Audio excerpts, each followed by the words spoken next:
Hello दोस्तों, आपका स्वागत है आपके अपने यूट्यूब चैनल में। दोस्तों, जैसे कि पता है, हम अपने चैनल पे स्टोरी वीडियो डालते हैं, जिसमें आपको सभी प्रकार की स्टोरी वीडियो मिल जाएंगे।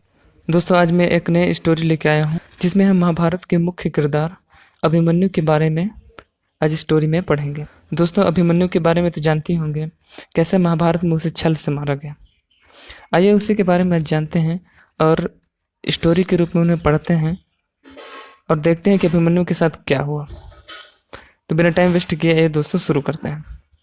एक समय की बात है, हस्तिनापुर के शांतिपूर्ण राज्य में अभिमन्यु नाम का एक युवा और प्रतिभाशाली योद्धा रहता था। वह शक्तिशाली पांडव भाइयों में से एक अर्जुन और भगवान कृष्ण की बहन सुभद्रा का पुत्र था।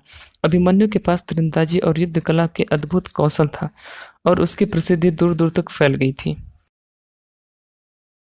राज्य पर षड्यंत्र का काला बादल छा गया। सबसे बड़े कौरव दुर्योधन के नेतृत्व में ईर्ष्यालु और ईर्ष्यालु योद्धाओं के एक समूह को अभिमन्यु की बढ़ती शक्ति का खतरा महसूस हुआ। उसे डर था कि एक दिन वह एक दुर्जय शक्ति बन सकता है, जो उसके प्रभुत्व को चुनौती दे सकता है। अपने हित की रक्षा के लिए दुर्योधन और उसके साथियों ने अभिमन्यु को खत्म करने का एक भयावह योजना बनाई।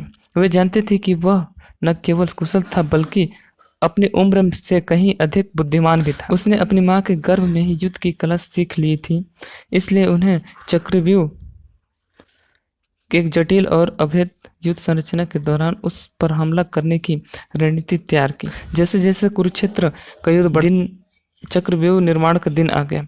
अपने परिवार और राज्य के प्रति कर्तव्य और निष्ठा से प्रेरित अभिमन्यु युद्ध में भाग लेने के लिए उत्सुक था। वह शक्तिशाली सेना के सामने निडर होकर खड़ा था, अपने रास्ते में आने वाली किसी भी चुनौती का सामना करने के लिए तैयार था।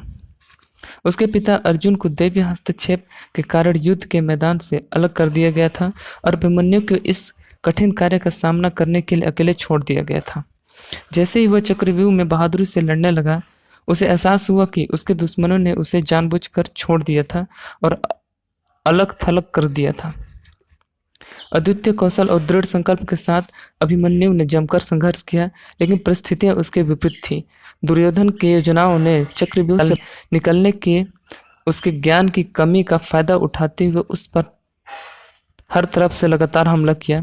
संरचना की भूल भुलैया में फंसकर अभिमन्यु की दुर्दशा और भी अधिक निराशाजनक हो गई।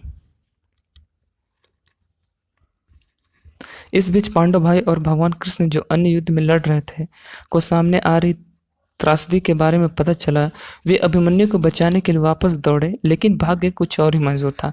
भगवान कृष्ण युद्ध में कोई भी हथियार न चलाने की दैवीय प्रतिज्ञा से बंधे थे और यद्यपि उन्हें मार्गदर्शन प्रदान किया, लेकिन वे सीधे हस्तक्षेप नहीं कर सकते थे। इस बीच पांडव भाई और भगवान कृष्ण, जो अन्य युद्ध लड़ रहे थे, त्रासदी के बारे में पता चला। वे अभिमन्यु को बचाने के लिए वापस दौड़े, लेकिन भाग्य कुछ और ही मंजूर था। भगवान कृष्ण युद्ध में कोई भी हथियार न चलाने की दैवीय प्रतिज्ञा से बंधे थे और यद्यपि उन्हें मार्गदर्शन प्रदान किया था, लेकिन वे सीधा हस्तक्षेप नहीं कर सकते थे। जैसे जैसे लड़ाई बढ़ती गई, अभिमन्यु अपने विरोधियों के सामने आत्मसमर्पण करने से इनकार करते हुए अपनी आखिरी सांस तक बहादुरी से लड़ते रहे।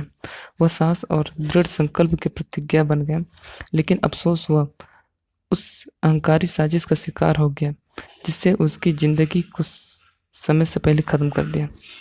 अभिमन्यु के दुखद निधन का खबर पूरे राज्य में फैल गई, जिससे हर कोई दुखी हो गया।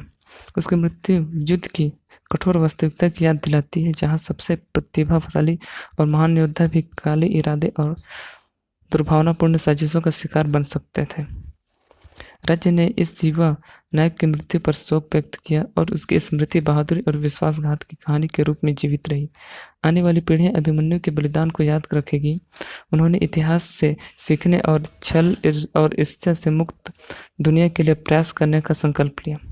नोट: यह कहानी प्राचीन भारतीय महाकाव्य महाभारत और अभिमन्यु के चरित्र से जुड़ी घटनाओं पर आधारित है, जबकि कहानी का मुख्य तत्व मूल महाकाव्य पर आधारित है।